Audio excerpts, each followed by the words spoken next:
লকডাউনে আমাদের থেকে একটা জিনিস কেড়ে নেওয়া হয়েছে, সেটা হচ্ছে senior সিটিজেনদের concession.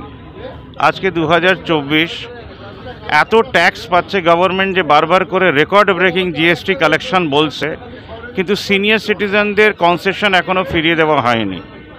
Is BJP incompetent than Congress? That is a question. আজকে আমাদের 12টা বগি থাকে, তাতে 100-র বেশি সিট থাকে।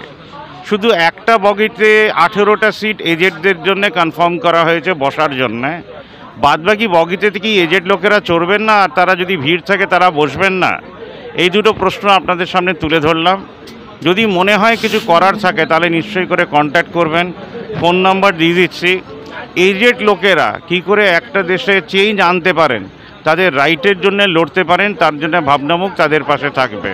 প্রত্যেকটা রেলওয়ে স্টেশনে মাসে একটা দিন বিকেলবেলা আমরা যদি প্রতিবাদ গড়ে তুলি, একটা ব্যানার নিয়ে দাঁড়াই, ছোট্ট একটা A4 শিটে নিয়ে দাঁড়াই যে give us our concession back to the Indian government or Indian railways, এই মুভমেন্টটা আমরা করতেই পারি।